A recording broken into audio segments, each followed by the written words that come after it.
Welcome to class 10th mathematics. ठीक है, आज के इस वीडियो से हम आपकी जो क्लास 10th मैथमेटिक्स है वो शुरू करने वाले हैं। चैप्टर नंबर 1 की जो प्रश्नावली 1.1 है, इस एक्सरसाइज 1.1 को हम डिटेल में सॉल्व करेंगे। एक एक क्वेश्चन को मैं बहुत ही आराम से सॉल्व कराऊंगा। ठीक है, सारे चैप्टर मैंने पहले करा रखे हैं, लेकिन पहले मैं पेजेस में पढ़ा था, अब हम डिजिटल बोर्ड पर शुरुआत कर रहे हैं। ठीक है, तो मुझे आपका प्यार चाहिए होगा, चैनल को सब्सक्राइब कर लो, क्योंकि यहाँ पर डेली वीडियोज़ आपको मिलेंगे फ्री ऑफ कॉस्ट। चलिए वीडियो को शुरू करते हैं।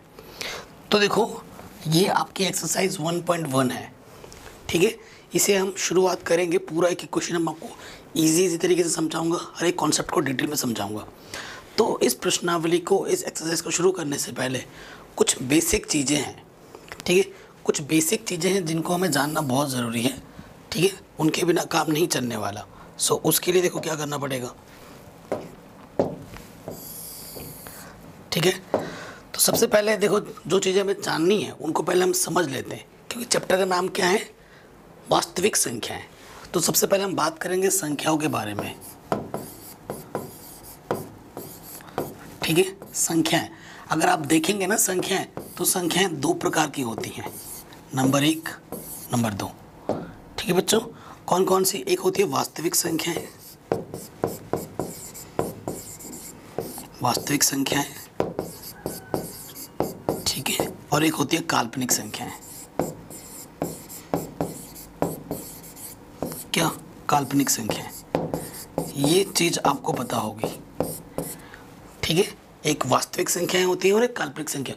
चीज़ों को समझना बहुत ज़रूरी है। अगर समझेंगे नहीं तो करेंगे कैसे, है ना? पहले चीज़ों को समझ लेते हैं, उसके बाद प्रश्नावली आप करें। अगर आपको डायरेक्ट प्रश्नावली देखना है तो आप क्वेश्चन रटोगे, समझोगे नहीं। और जब चीज़ों को हम रटते हैं तो फिर थोड़ी देर के बाद भूल ही जाते हैं, है ना? तो जो काल्पनिक संख्या का सेंस क्या है, देखो, अगर मैं आपको एक क्वेश्चन दे दूँ, ठीक है, क्वेश्चन क्या बोलूँ कि पता करो, जैसे x² + 2 का मान 0 है, तो x का अगर मान निकालना होगा तो उधर जाके क्या हो जाएगा? -2। और x का मान क्या हो जाएगा? प्लस माइनस √ के अंदर -2, है ना?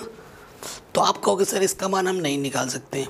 आप बिल्कुल सही हो, क्योंकि ये जो मान देगा ना, वो वास्तविक मान नहीं देगा। ये जो मान देगा हमें, वो काल्पनिक मान देगा। कैसा मान देगा? काल्पनिक। काल्पनिक तो हमारे सिलेबस में नहीं है। काल्पनिक का मतलब क्या होता है? आयोटा, आई की फॉर्म में आएगा। इमेजरी नंबर्स, इमेजरी का मतलब होता है काल्पनिक। आयोटा कक्षा 11 में पढ़ोगे, बड़ी क्लासों में पढ़ोगे, तो वो आपके सिलेबस में नहीं है। तो ये चीज़ सिलेबस में जब नहीं है तो हम ये चीज़ों को नहीं पढ़ेंगे।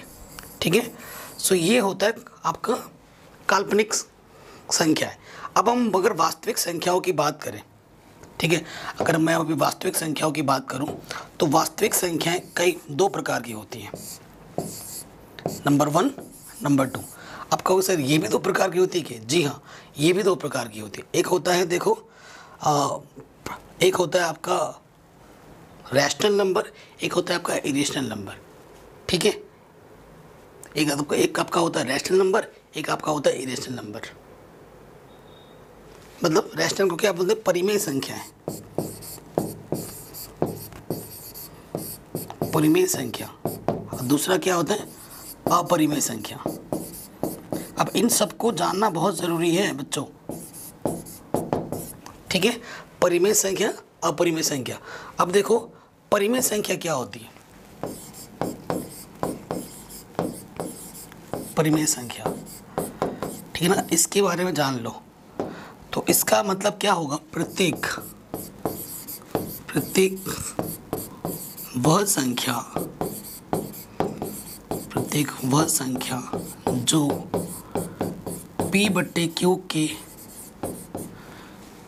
रूप में, P/Q के रूप में लिखी जाती है,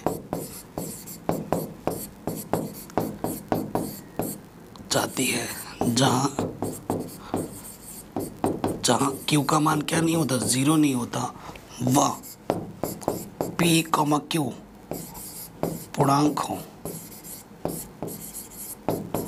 वह अगर इनका HCF निकाला जाए P और Q का, तो कितना आना चाहिए? 1।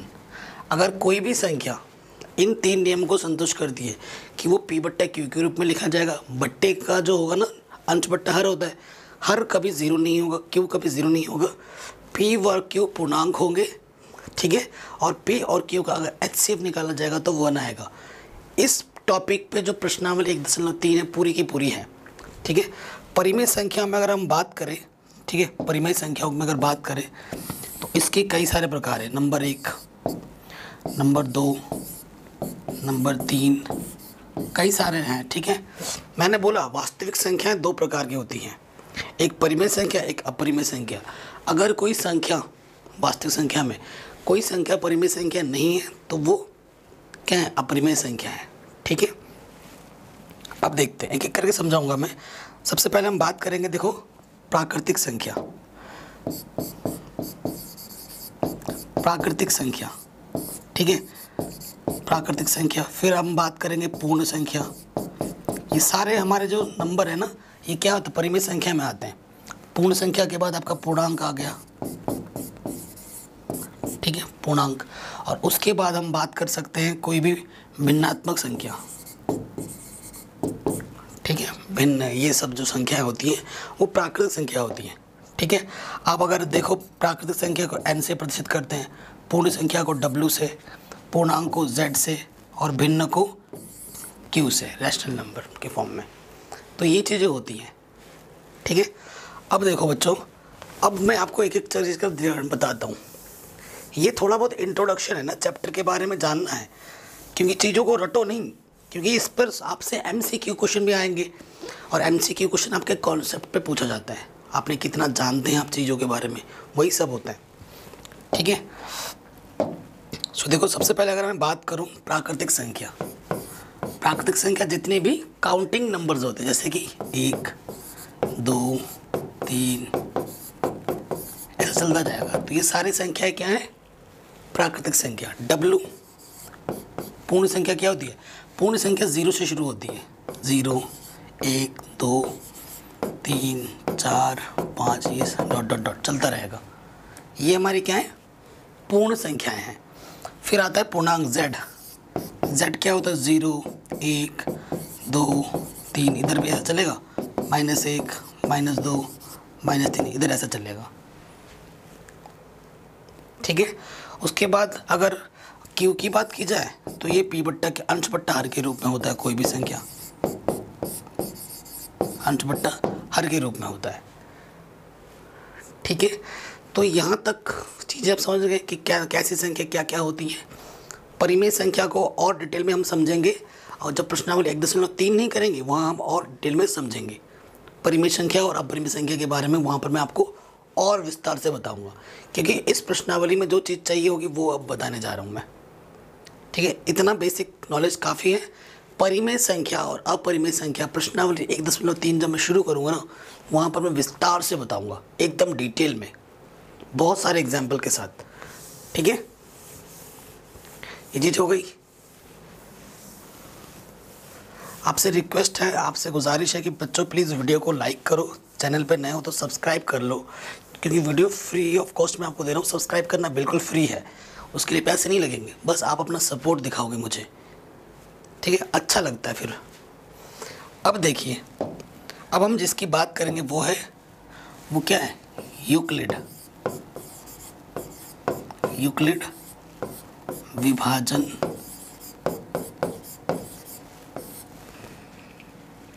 यूक्लिड विभाजन प्रमेय बोल सकते हैं या लेम्मा बोल सकते हैं, ठीक है, जिसमें लेम्मा भी बोला जाता है इसको, ठीक है। इस चीज़ के बारे में हम पढ़ेंगे। तो यूक्लिड विभाजन क्या कहती है, अगर आपके पास 2 नंबर है, 2 पॉजिटिव इंटीजर होने चाहिए, 2 धनात्मक पूर्णांक, यदि 2 धनात्मक पूर्णांक A व B हो, A व B हो, तो हम क्या लिख सकते हैं, मान लो अगर A का मान B से बड़ा हो, ठीक है, तो A को लिख सकते हैं कैसे, A बराबर BQ प्लस R। यहाँ जो R होता है ना, R का मान सदैव B से छोटा होता है, 0 या 0 से बड़ा होता है, ठीक है। A का मान क्या होगा, A बड़ा नंबर है, B छोटा नंबर है, तो तो जो आर का मान आएगा बी क्यू प्लस आर के रूप में लिखते हैं, आर का मान सदैव बी से छोटा आता है और 0 या 0 से बड़ा आएगा। ठीक है, आप कहोगे सर ये क्यू क्या है? क्यू आपका होता है भागफल, आर क्या होता है आपका शेषफल। ठीक है, आर क्या होता है शेषफल। अब मैं आपको एग्जाम्पल देके दिखाता हूँ इस रूप में। ठीक है, अब आपको मैं एग्जाम्पल दिखाता हूँ समझने के लिए। बहुत ही मैंने 2 नंबर लिए। ठीक है, 2 नंबर क्या लिए मैंने? एक नंबर लिया 12 और एक नंबर लिया मैंने 10। दोनों धनात्मक पूर्णांक है। 12 बड़ा है, छोटा इधर। आपको क्या करना है? छोटे वाले से बड़े वाले में भाग देना है। 10 एकम 10 घटाया, कितनी बचा? 2। तो बच्चों ये जो है मेरा Q है और ये जो मेरा है R है। R का जो मान है वो सदैव इससे कम आएगा, जिससे आप भाग दोगे उससे कम ही आएगा। या तो 0 आएगा या फिर उससे कम आएगा, उससे बड़ा कभी नहीं होगा। तो देखो आपको पता है जो A होता है उसे हम लिखते हैं BQ प्लस R के रूप में, है ना। तो ये A है और ये B है कि नहीं बच्चों? सो Q कितना है मेरा? 1। R कितना है मेरा? 2। अब देखो अगर बाएं पक्ष को सरल करोगे 10 एकम 10 प्लस 2, तो ये भी कितना आ जाएगा? 12। तो बायां पक्ष बराबर दायां पक्ष आ गया, लेफ्ट हैंड साइड बराबर राइट हैंड साइड। ठीक है, अब इसकी मदद से हम HCF निकालना भी सीखेंगे। यूक्लिड विभाजन प्रमेय की मदद से हम क्या निकालना सीखेंगे? HCF। और ये क्वेश्चन आपको हर बार मिलेगा। ठीक है, एक क्वेश्चन हर बार आता है बोर्ड एग्जाम में कि यूक्लिड विभाजन प्रमेय की मदद से HCF निकाल के दिखाओ। ठीक है, तो चलिए शुरू करते हैं। अब आएंगे हम, ये बेसिक सारी चीज़ें जान ली हमने। अब हम आएंगे क्वेश्चन पर। ठीक है, पहले क्वेश्चन पर। और ये पहला क्वेश्चन काफ़ी इंपॉर्टेंट है। ये यहाँ में से एक क्वेश्चन या फिर इससे मिलता जुलता क्वेश्चन आपके बोर्ड एग्जाम में पक्का आएगा, इसकी फुल गारंटी है 100%। चाहे आप किसी भी मीडियम से क्यों ना हो, और ये वीडियो हर एक मीडियम के लिए सहायता करेगी। तो सॉल्यूशन नंबर फर्स्ट पार्ट पे आ जाते हैं। 135 और 225 का हमें क्या निकालना है? HCF। तो देखो HCF कैसे निकाला जाएगा यूक्लिड विभाजन प्रमेय की मदद से। क्वेश्चन क्या बोल रहे हैं? निम्नलिखित संख्याओं का HCF ज्ञात करने के लिए यूक्लिड विभाजन एल्गोरिथम का प्रयोग कीजिए। ठीक है, सो देखिए पहला पार्ट हम कर रहे हैं। चूंकि 225 बड़ा है 135 से, ठीक है, कोई दिक्कत नहीं है। फिर आपको क्या लिखना है? यूक्लिड विभाजन एल्गोरिथम।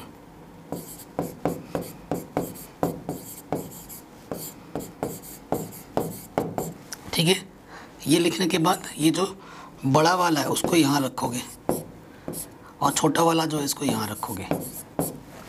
ठीक है, आप चाहो तो थोड़ा अच्छा पर दिखाने के लिए आप यहाँ लिख सकते हैं चरण 1, है ना, स्टेप 1। यहाँ पर चरण 2 जितने चरणों में जाता है, चरण 3। मैं पहले लिख दे रहा हूँ कि कितने चरण जाएगा वो तो पता नहीं, आप जितना जाता है उतना लगाओगे। अब देखो क्या करना होता है, ये बड़ा वाला इस तरफ रखा, छोटा वाला इस तरफ रखा। अब बड़े वाले में छोटे वाले से भाग देना है। 225, इधर भी 3 संख्या है, इधर भी 3 संख्या है। 135 दूनी 270 ज़्यादा हो जाएगा तो एक ही बार जाएगा, है ना। 135 एक कम 135 घटाएंगे 0, यहाँ से आ जाएगा 9, तो 90 बचा। जिससे भागते रहे उससे कम बचा, है ना। तो ये मेरा Q है, कितनी बार गया? एक बार। शेषफल कितना बचा? 90। देखो आपको तब करना है, तब तक करना है जब तक कि शेषफल 0 ना आ जाए। अगर एक ही चरण में समाप्त हो जा रहा है तो जिस संख्या से आपने भाग दी थी और जब आपको 0 मिला था वो संख्या आपका HCF होता है। मान लो कि ये जो 2 संख्या हैं, अगर ये एक ही चरण में शेषफल 0 दे देता तो जिस संख्या से आपने भाग दी थी वो संख्या आपकी HCF होती। अब देखो यहाँ पर 0 नहीं आया है, शेषफल 90 आया है, तो आपको चरण 2 बनाना पड़ेगा। और चरण 2 में कौन कौन से नंबर लेने पड़ेंगे? चरण 2 में मेरे को ये वाला और ये वाला नंबर लेना पड़ेगा। तो यहाँ लिखूँगा मैं 135, यहाँ लिख दूँगा मैं 90। और ये जो चीज़ करनी है ना, मैं देखो आप पेपर का थोड़ा सा साइड वहीं करना, पीछे छुप छुप के मत करना। आपको एग्जामिनर को दिखाना है भैया मेरे को गुणा भाग आता है, मैंने चीज़ें रटी नहीं है। तो ये नहीं कि ये चीज़ आप पीछे एकदम कर रहे हो, नहीं, आप थोड़ा सा काटो जैसे मैंने यहाँ काटा है और यहीं पे करते हुए दिखाओ। ठीक है, अब क्या करना है, 90 से भाग देना है किसमें, बड़े वाले में 135। तो एक ही बार जाएगा, 90 कम 90 घटाओगे तो कितना बचेगा, 45। अब ये भी एक बार गया और शेषफल कितना बचा, 45। ज़ीरो नहीं आया है, ठीक है, ज़ीरो नहीं आया है तो एक इसको फिर लेना पड़ेगा। तब तक करना है जब तक कि शेषफल ज़ीरो ना आ जाए। और अगर आपको कुछ समझ में ना आए तो आपसे मैं हाथ जोड़ के निवेदन करूँगा कि वीडियो को एक बार पीछे जाओ और आराम से देखते हुए जाओ, आपको 100% आ जाएगा। ठीक है, सब क्या करना है, यहाँ पे देखो 90, इधर 90 लिखना है, उधर 45 लिखना है। ठीक है, सो 45 से भाग देना है 90 में, 90 45 दूनी 90, शेषफल क्या आ गया, 0। ठीक है, 45 दूनी 90, शेषफल आ गया मेरा 0, है ना। तो जैसे ही शेषफल आ गया 0, काम ख़त्म। अब नेक्स्ट स्टेप की ज़रूरत नहीं पड़ेगी आपको, इसकी ज़रूरत नहीं है। ठीक है, तो जिस संख्या से मैंने लास्ट बार भाग दिया था और मुझे शेषफल 0 मिला था, तो वो जो संख्या होती है आपकी क्या होती है, HCF। तो नीचे लिख दोगे, अतः HCF किसका किसका, 135 और 225 का कितना आ जाएगा, 45 आंसर। ठीक है, आराम से बन गया। अब एक चीज़ नोट करने वाले ये है, देखो जिस HCF निकालने का सिर्फ यही एक तरीका नहीं है, और भी कई सारे मेथड है कोई। ठीक है, अभी मैं आपको दूसरा जो प्रश्नावली आएगी उसमें दूसरा मेथड है, लेकिन जिस मेथड के लिए क्वेश्चन में बोला जाएगा आपसे, उसी मेथड से ही आपको चीज़ों को हल करना है। ठीक है, ध्यान रखना है। हो गया पहला पार्ट क्वेश्चन आराम से। ओके, अब दूसरे क्वेश्चन में आ जाते हैं।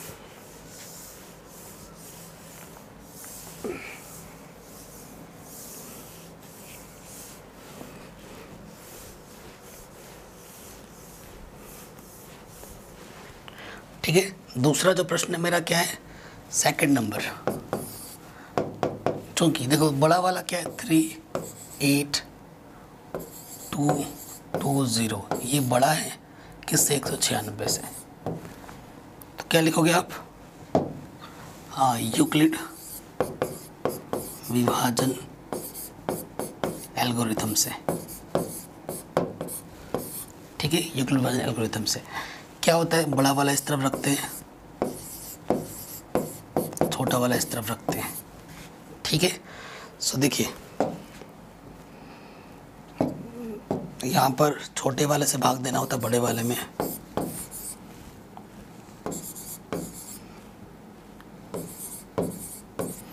इधर 3 संख्या, इधर भी 3 संख्या लोगे तो लगभग 200 के आसपास है। 2 बार में 400 के आसपास जा रहा है, नहीं बजाएगा, एक ही बार जाएगा।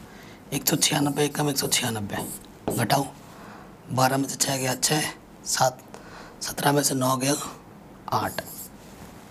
ठीक है, और ये बचेगा 186, और ये 2 यहाँ लग जाता है हासिल।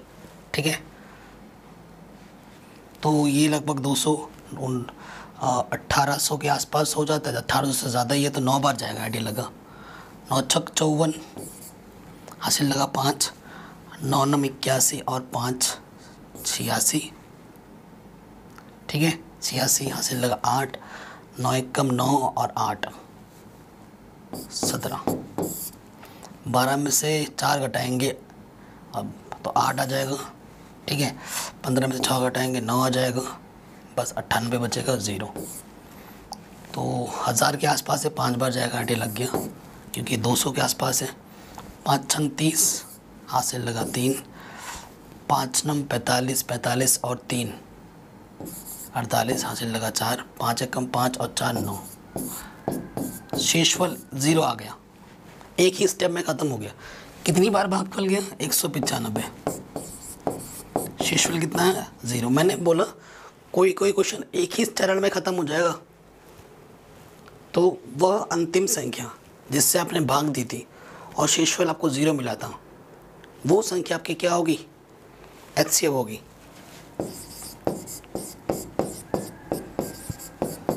अतः HCF क्या हो जाएगा? 196। ये आपका आंसर है। ठीक है, ये आपका क्या जाएगा आंसर? कोई दिक्कत, कोई परेशानी नहीं ना? आराम से हो गया। अब आ जाओ थर्ड वाले पार्ट पर। ठीक है, आपसे मैं रिक्वेस्ट करूंगा कि जो इसके उदाहरण है उसे आप खुद से बनाइए। वैसे उदाहरण भी मैंने पहले पढ़ा रखे हैं पेजेस वाले वीडियोस में, आप चाहें तो देख सकते हैं। लेकिन मैं रिक्वेस्ट करूंगा अगर आप वाकई में कुछ सीख रहे हो तो प्रैक्टिस के लिए जो आपके NCERT में उदाहरण उनको खुद करिए। वो तो पहले से ही सॉल्व है, खुद करिए, मज़ा आएगा। जब खुद से क्वेश्चन बनाओगे ना तो जो वाकई में सीखा आपको वो यूटिलाइज होगा, वो आपको लगेगा कि हाँ मैं कर सकता हूँ, मैं कर सकती हूँ, मैं बोर्ड एग्ज़ाम में सारे क्वेश्चन कर लूँगा। जब तक क्वेश्चन खुद से नहीं बनाओगे कुछ फ़ायदा नहीं है वीडियो देखने का। थर्ड पार्ट में आ जाओ। कहते हैं 867 और 255 का हमें निकालना है। 867 बड़ा है 255 से, है ना? बड़ा है, पूरा क्लियरली दिख रहा है। ओके, तो क्या लिखूंगी? यूक्लिड विभाजन प्रमेय से। ठीक है, ये लिख देंगे। क्या होता है, जो बड़ा वाला होता है उसको इस तरफ रखो, छोटे वाले से भाग दो। ठीक है, यही होता है। देखिए, छोटा वाला है 255, बड़ा वाला है 867। तो 2.5 25 के 75 3 बार ऐड जाएगा, है ना? ऐड 4 बार में ज़्यादा हो जाएगा। आईडी लगा 3 बार जाएगा, 3 से गुणा करो, 3 बचे 15, हासिल 1, 3 बचे 15 और 1 16, हासिल लगा 1, 3 दूनी 6 और 1 7। घटाएंगे, 7 में से 5 गया 2, 0, 102 बचा। तो कितनी बार गया? 3 बार गया। शेषफल कितना बचा? 102। शेषफल 0 नहीं आया, यानी कि हमें चरण 2 में आना पड़ेगा। इसको और इसको ले लो। ठीक है, सो फिर से चरण 2 में आ जाएंगे। तो चरण 2 में आ जाएगा, यहाँ आ जाएगा 255, यहाँ 102। अब 102 में भाग देना पड़ेगा 255 के अंदर, तो 2 बार जाएगा। आइडिया लग गया ना? 3 बार में 300 कुछ होगा, 2 बार में 200 कुछ होगा, तो 200 कुछ ही यहाँ पर। 2 दूनी 4, 0, 2 1 कम 2। घटाएंगे तो कितना जाएगा? 51, है ना? 51 आ जाएगा घटाएंगे तो। कितनी बार गया? 2 बार। कितना बचा? 51। 0 नहीं आया अभी भी, तो इसको और इसको फिर से लेंगे। इधर आ जाएगा 102, इधर आ जाएगा 51 और यहाँ लिखेंगे 102। 51 दूनी 102, घटाया, शेषफल क्या गया? 0। कितनी बार गया? 2 बार। शेषफल क्या गया? 0। तो वह अंतिम संख्या जिससे आपने भाग दी थी और शेषफल आपको 0 मिला है, तो वो क्या है? 51। यानी कि आपका जो HCF आएगा वो कितना आएगा? 51 आएगा। अतः HCF कितना है मेरा?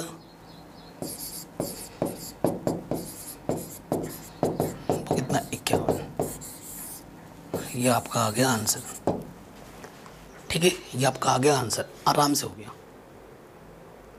कोई दिक्कत, कोई परेशानी नहीं।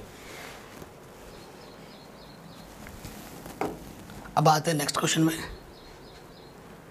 ठीक है, ये जो क्वेश्चन है काफ़ी इंपॉर्टेंट है। इस टाइप के क्वेश्चन भी आते हैं। चैप्टर नंबर ये जो 1 है ना, इसमें से 6 नंबर का आएगा पेपर में। ठीक है, सो बहुत ही इंपॉर्टेंट है।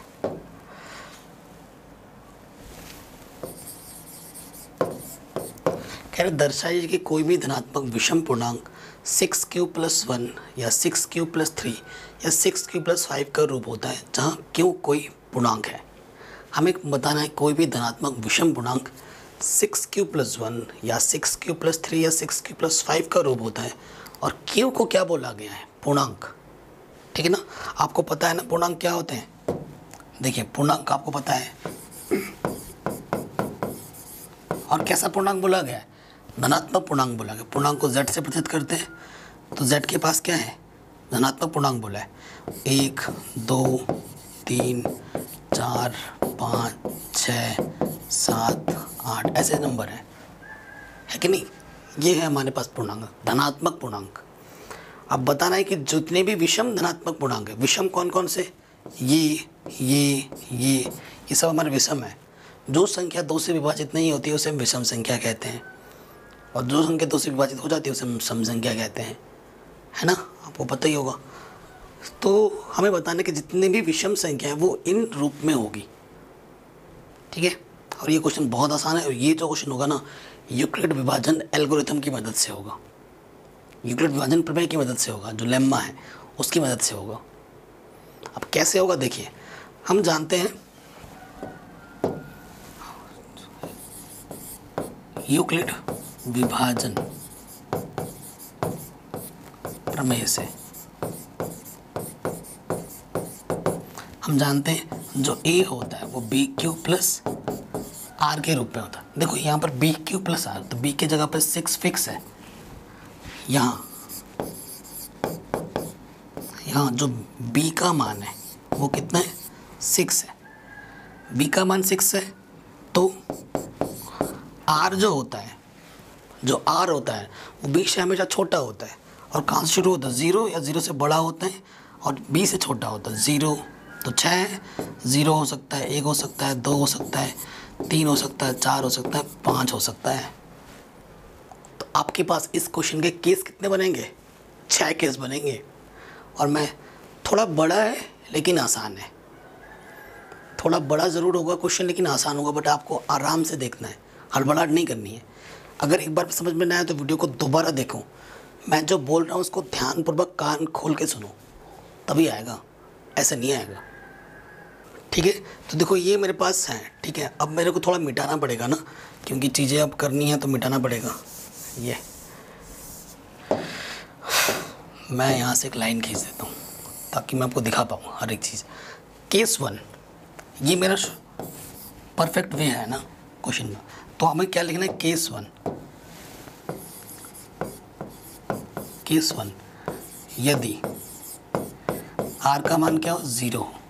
ठीक है, b तो 6 है, तो यहाँ b रखोगे तो क्या हो जाएगा? देखो a का मान क्या हो जाएगा? a क्या हो जाएगा? 6q प्लस 0, तो 6q हो जाएगा। अब देखो 6q क्या है? q क्या है? पूर्णांक है। q क्या है? पूर्णांक है। ये समझना है इसको, q पूर्णांक है। अब भाई पूर्णांक विषम भी हो सकता है, पूर्णांक सम भी हो सकता है, क्या है पता नहीं है, दोनों में से कुछ भी हो सकता है ना। अगर सपोज करो तुम मान लेते हो कि एक मान लिया तुमने 3 विषम और एक मान लिया तुमने 4, 3 विषम है 4 सम है। ठीक है, दोनों में से कोई, और उसको किससे गुणा करना है? 6 से गुणा कर दो। 6 से 6 तिया 18 और 6 चौके 24, तो ये जो 18 है वो भी विषम है, और सॉरी सम है, और ये जो 24 है वो भी सम संख्या है। तो इसका मतलब ये है कि किसी भी विषम संख्या में अगर हम सम संख्या से गुणा करते हैं, क्योंकि 6 क्या है? एक सम संख्या है, तो वो संख्या क्या हो जाती है? वो संख्या क्या हो जाती है? सम हो जाती है। ठीक है, ये चाहो तो आप बना के एग्जाम में दिखा सकते हो। ठीक है, तो क्या लिख दोगे? सम संख्या। ठीक है, ये लिख दोगे आप। ओके, तो हमें सम संख्या नहीं चाहिए, हमें सम संख्या से लेना देना ही नहीं है, हमें तो विषम संख्या से लेना देना है। तो केस 1 में तो सम संख्या आएगा। अब फिर आ जाओ केस 2 में। केस 2 में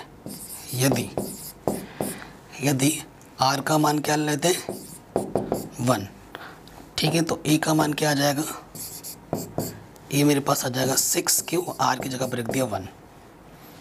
अब आपको मैं क्योंकि 6Q तो भैया सब आ चुका है, ठीक है। अब आपको मैं एक चीज़ बताता हूँ, एक रिजल्ट है। 6Q को मैंने अभी आपको इजीली दिखा दिया था कि भैया कैसे होता है। अब देखो रिजल्ट क्या है।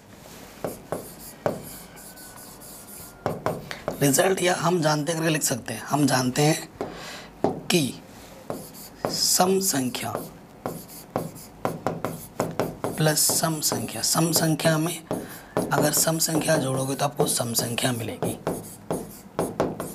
ठीक है। सम संख्या में अगर विषम संख्या जोड़ोगे तो आपको विषम संख्या मिलेगी। यकीन नहीं होता है, एग्जाम्पल दे सकता हूँ मैं, ठीक है ना। पहले वाले का एग्जाम्पल देखो क्या है। एक संख्या 2 ली, एक संख्या 4, दोनों के दोनों सम है, जोड़ दिया 6 जो कि सम है।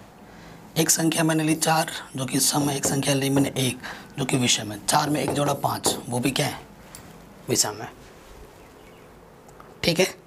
अब आ जाओ भैया 6Q क्या है, 6Q क्या है, विषम लिख रहा हूँ, सॉरी गाइस। 6Q क्या है मेरे पास, 6Q है मेरे पास सम, और एक क्या होता है, विषम। तो सम में जब विषम जोड़ोगे तो लिख देना, ये बस लिखना पड़ेगा, ये दिखाना पड़ेगा रिजल्ट को एग्जामिनर को, नहीं तो मार्क्स नहीं मिलेंगे। तो ये सम प्लस विषम क्या होता है, इसके नीचे लिखना पड़ेगा, क्योंकि सम प्लस विषम क्या होता है, विषम संख्या, अर्थात a बराबर 6Q प्लस 1। समीकरण 1 लिख दोगे, ये क्या है, विषम संख्या है। क्या लिखोगे, विषम संख्या, जो कि आपको दिखाना था 6Q प्लस 1 को विषम संख्या। पहला आ चुका, ठीक है, पहला आ चुका। अब केस कौन से पे आ जाओगे, केस 2 हो चुका था, केस 3 पे आओ।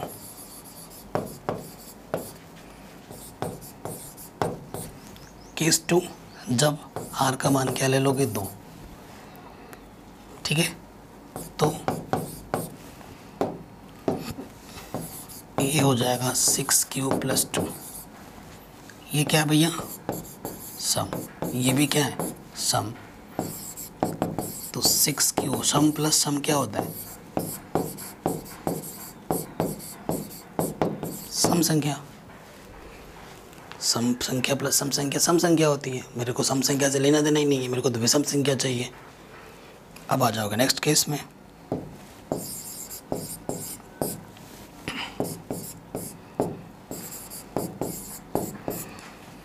यदि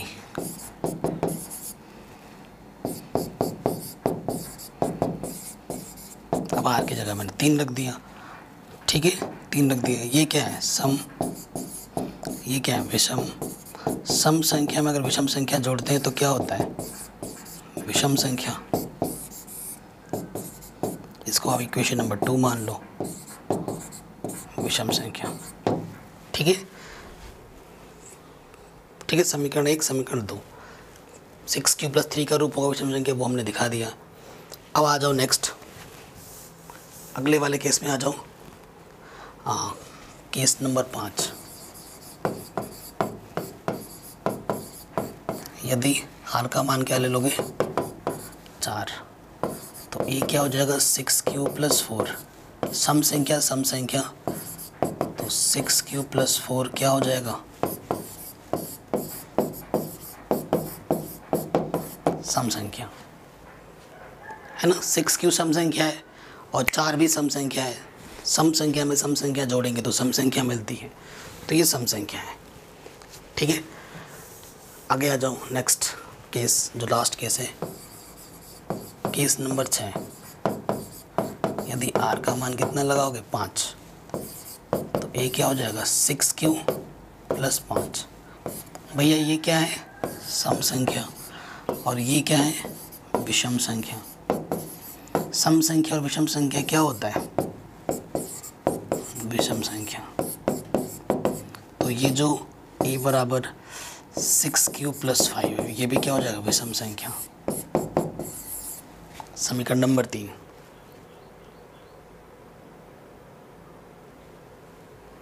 ठीक है, ये हमारा कितना होगा, समीकरण नंबर 3। अब हमें क्या करना है, इसके बाद क्या लिखोगे, समीकरण 1 2 तथा 3 से, ठीक है। फिर 3 से ही लिखने के बाद फिर क्या लिखोगे, ऐसे लिखोगे, यहाँ से लिखना कोई भी धनात्मक विषम पूर्णांक, इतना पूरा लिख देना नीचे, पूरा परफेक्ट। समीकरण 1 तथा 3 से कोई भी धनात्मक विषम पूर्णांक 6q + 1, 6q + 3, 6q + 5 का रूप होता है जहाँ क्यों कोई पूर्णांक है। ये पूरा लिख देना लास्ट में, एंड में, ठीक है। लिख दोगे ना, तो ये क्वेश्चन आपका आराम से बन गया। काफ़ी इंपॉर्टेंट है, बड़े मार्क्स में आ सकते हैं।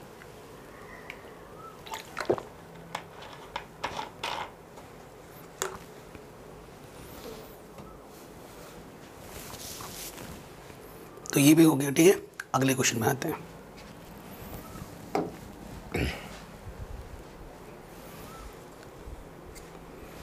ये क्वेश्चन है,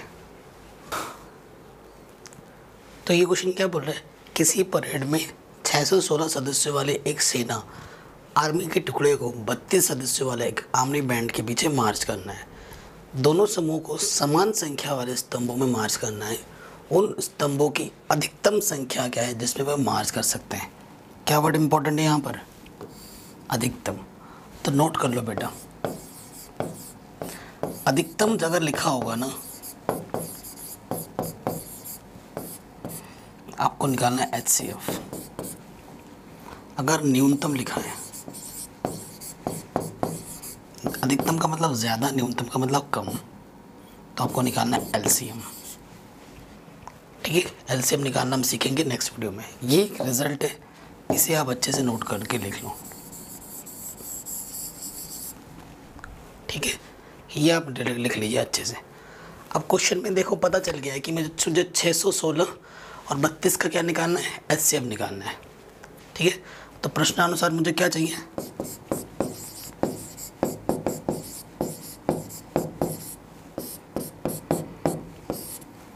प्रश्नानुसार मेरे को चाहिए HCF 616 और 32 का, ये मेरे को चाहिए, यही मेरा आंसर आएगा, ठीक है। तो हम सीखेंगे इसको यूक्लिड विभाजन प्रमेय से।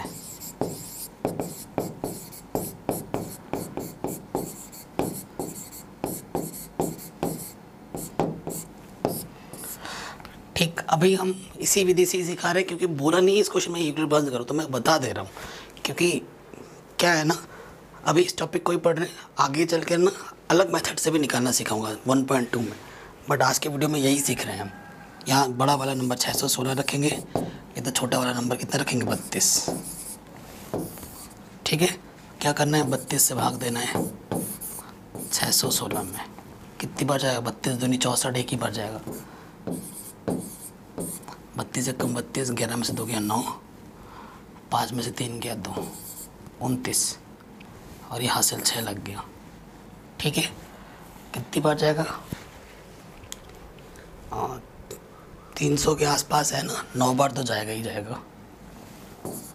9 दूनी 18, अब 11 से 2 गया 9, 5 में 3 2, ठीक है। 9 दूनी 18, हासिल लगा 1, 9 3 27 और 1 28, घटाएंगे 16 में से 8 गया 8, तो सिर्फ 8 ही बचेगा, ठीक है। तो कितनी बार गया, 19 बार, शेषफल कितना बचा, 8, 0 नहीं आया, इसको ले लेंगे 32 इस तरफ रखोगे, 8 इस तरफ, 8 से भाग देना है 32 में, 8 चौके 32, घटाएंगे तो 0 है ना। कितनी बार गया, 4 बार, शेषफल 0 हो गया। तो जिस संख्या से आपने अंतिम बार भाग दिया था और जब आपको शेषफल 0 मिला, वो संख्या आपकी HCF होती है, ठीक है ना। तो अतः HCF 616 और 32 का क्या आ जाएगा, 8, ठीक है। ये हमारा क्या जाएगा आंसर, ठीक है। आराम से कर दिया हमने, कोई दिक्कत परेशानी नहीं हुई, हो गया आराम से, इजी, ठीक है, इजीली हो गया। आगे बढ़ते हैं नेक्स्ट क्वेश्चन में। कह रहे यूक्लिड विभाजन प्रमेय का प्रयोग करके दर्शाइए कि किसी धनात्मक पूर्णांक का वर्ग किसी पूर्णांक m के लिए 3m या 3m + 1 का रूप होता है। तो ये जो संकेत दिए गए हैं ये एनसीईआरटी में लिखा हुआ था, बट ये संकेत को गोली मारो, संकेत भूल जाओ। आपको बोर्ड एग्जाम में कोई संकेत फंकेत नहीं आएगा, क्वेश्चन देख के आपको आइडिया लगाना पड़ेगा कि भाई इसको कैसे करना है। ठीक है, तो संकेत को तो देखना ही नहीं है अभी यहाँ पर। अब बोल रखा है इक्विवेलेंस से बताना है कि कोई भी अगर धनात्मक पूर्णांक लेते हैं और उसका वर्ग करते हैं, या तो 3m आता है या फिर 3m+1 का रूप आता है, ये बताना है। तो यहाँ देखो b के प्लेस पे क्या है, 3 है, b के प्लेस पे क्या है, 3 है। ठीक है, चूंकि प्रश्नानुसार यूक्लिड विभाजन प्रमेय अनुसार ऐसे लिखना है। ठीक है, जो b है इस क्वेश्चन में वो कितना है, 3 है। अगर b का मान 3 है तो r का मान क्या होगा, या तो 0 होगा, 1 होगा या 2 होगा। 3 से कम होंगे, है ना, और सारे धनात्मक ही होते हैं। तो केस कितने आपके सामने, 2 केस हैं, 3 केस हैं। केस 1, यदि r का मान क्या है, 0, तो e का मान क्या होगा आपको पता है, हाँ, e क्या होता है, BQ + R होता है ना। तो b कितना है मेरे पास क्वेश्चन में, 3, Q, और r का मान क्या है, 0, तो a कितना आ गया, 3Q। प्रश्न में क्या बोला है, वर्ग करना पर। ठीक है, तो यहाँ लिखना पड़ेगा वर्ग करने पर।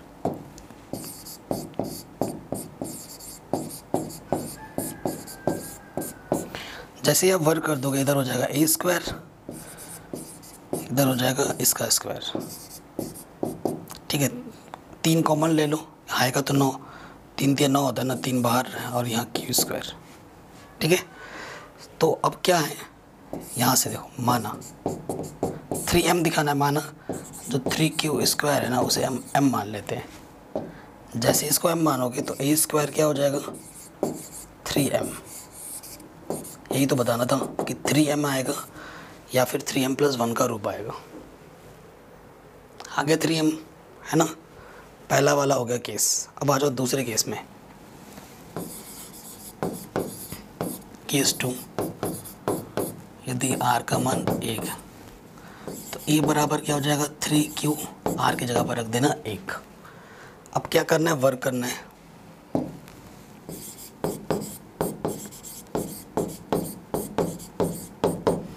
जैसे ही मैं वर्क करूँगा देखो, यहाँ हो जाएगा a², ये चीज़। ठीक है, आपको एक सूत्र पता होगा, a + b का होल स्क्वायर क्या होता है, a का स्क्वायर b का स्क्वायर 2ab। तो a का स्क्वायर b का स्क्वायर 2ab। तो देखो इनमें से क्या कॉमन है, 3 कॉमन है, निकालो 3 कॉमन। ठीक है ना, अंदर क्या बचेगा, 3Q², 3 बाहर आ जाएगा, यहाँ से बचेगा 2 1 कम 2Q, और 1 का वर्ग क्या होता है, 1। इसको मैं क्या मान लूँगा, m। तो एक किस रूप में आ गया, 3m+1 रूप, समीकरण नंबर 2। कोई दिक्कत, कोई परेशानी नहीं होनी चाहिए। अगर हो रही है तो वीडियो को एक बार दोबारा आराम से समझते हुए देख लो। ठीक है, केस हमारा 1 और 2 हो चुका है, अब केस 3 पे आ जाते हैं। ठीक है, केस 3, यदि r का मान कितना था मेरे पास, 2, तो a क्या हो जाएगा, 3Q + 2। ठीक है, वर्क करना होता है, वर्क कर दीजिए। देखो a का वर्ग, b का वर्ग, 2ab। ठीक है ना। अब देखो ये तो हो जाएगा 9Q², 4, ये आ जाएगा 4, और ये आ जाएगा 3 4 या 12Q है। ये 9Q², ये 12Q, इसको इधर लिख लो, और 4 को मैं लिख सकता हूँ 3 + 1, क्योंकि 3m+1 के रूप में दिखाना है। ठीक है, फिर देखिए और एक चीज़ मैं क्या कर सकता हूँ, इन तीनों में से 3 कॉमन है, 3 तिया 9, 3 चौके 12, 3 एक कम 3, और ये तो प्लस का 1। इसको क्या मान लो, m मान लो, 3m+1 रूप, समीकरण नंबर 3। यही तो चाहिए था अपन को। 3m आ रहा है रूप, 3m+1 आ रहा है, 3m+1 आ रहा है, ठीक है ना। तो क्या लिखोगे लास्ट में, समीकरण 1, 2 तथा 3 से लिख, ठीक है। 3 से यहाँ पे भी लिख देना, किसी धनात्मक पूर्णांक का वर्ग किसी पूर्णांक m के लिए होता है, इतना लास्ट में पूरा लिख देना है, ठीक है। तो एकदम सही हो जाएगा, परफेक्ट हो जाएगा आपका लिखने का तरीका, पूरे मार्क्स मिलेंगे। बच्चे सोचते हैं ना मैथ्स में नंबर कैसे कटे, तो इन सब नंबर कट जाते हैं। अगर ये सब चीज़ आप नहीं लिखोगे तो इसके नंबर कटते हैं बच्चों। ये भी हो गया आराम से ना। ओके, आगे बढ़ते हैं।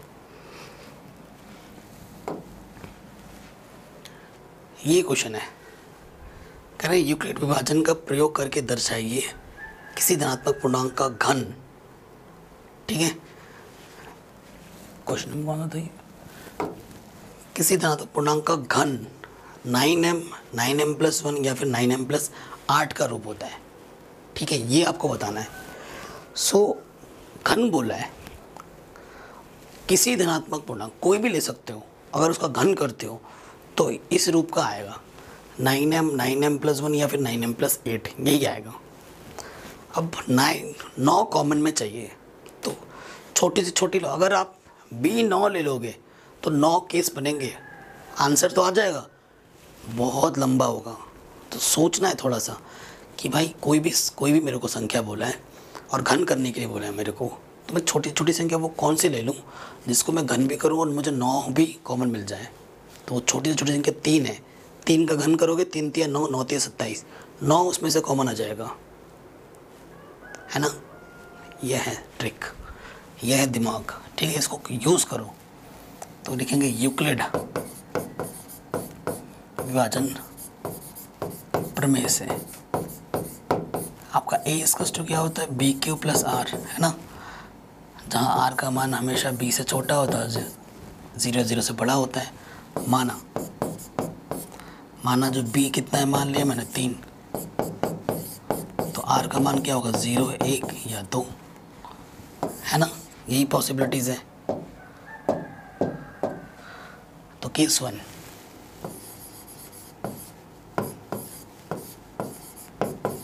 यदि R का मान क्या ले लो, 0, तो A बराबर क्या हो जाएगा, B का मान तो 3 है, 3 रखोगे यहाँ पर, 3Q, और R का मान क्या रख दिया, 0।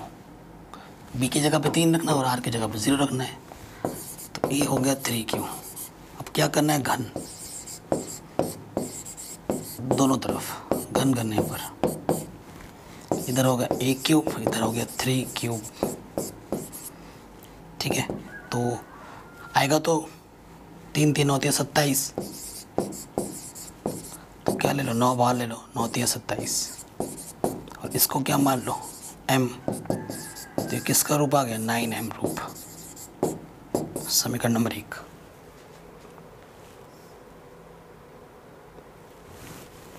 कितना आसान है। आगे आपको 9m दिखाना है, 9m+1 दिखाना है या 9+8, ये आ गया, ठीक है। अब आ जाते हैं केस 2 में।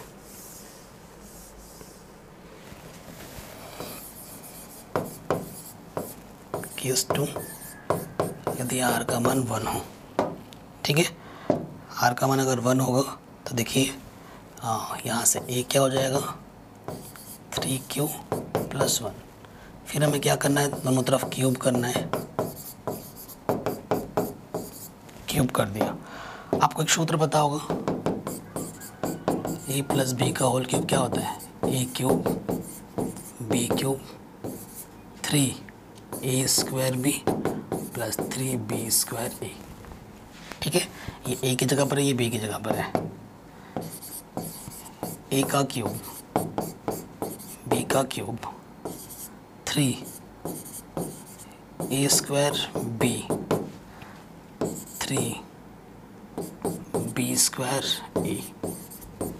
ठीक है, सो यहाँ से 9 कॉमन आएगा, यहाँ से 9 कॉमन आएगा और यहाँ से 9 कॉमन आएगा।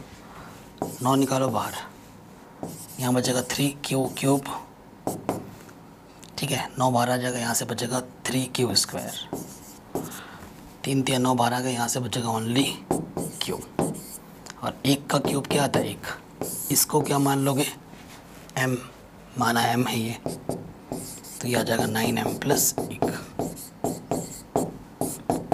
सेकंड, पहला वाला 9m आया था, दूसरा वाला 9m प्लस 1 रूप आ गया। ठीक है, और एक को आपको 9m प्लस 8 का दिखाना है। ठीक है, अब हम आते हैं केस 3। यदि r का मान आप क्या ले लेते हो 2, तो a क्या हो जाएगा 3q प्लस 2। ठीक है, घन कर देना है दोनों तरफ।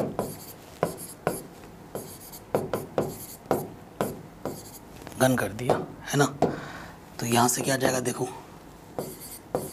a का क्यूब, b का cube, 3a square b plus 3b square a। 3b square a।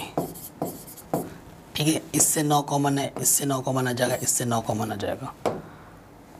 ठीक है, तो यहाँ से 9 बाहर निकालो, तो यहाँ से हो जाएगा 3 क्यूब, यहाँ से 9 बाहर आ जाएगा तो 6 क्यू स्क्वायर, और यहाँ से 9 बाहर आएगा तो ओनली 4 क्यू। 2 दूनी 4 क्यू, और 2 का क्यूब क्या होता है 8। 2 दूनी 4 दूनी 8। इसको क्या मान लोगे m मान लोगे, तो ये आ जाएगा 9m और ये प्लस 8 रूप।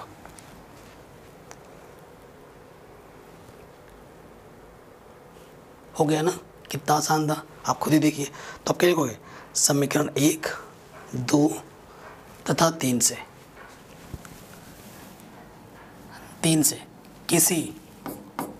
किसी धनात्मक पूर्णांक का घन का रूप होता है। यहाँ तक लास्ट में लिख देना है, समीकरण 1, 2, 3 से। ठीक है, वो चीज़ पूरी लास्ट में लिख देनी है। हो गया, आराम से हो गया ना, एकदम आसान था। सो आपसे रिक्वेस्ट है हाथ जोड़ के कि जो चीज़ समझ में ना आए पीछे जाओ, एक बार देखो, आपको 100% आ जाएगी।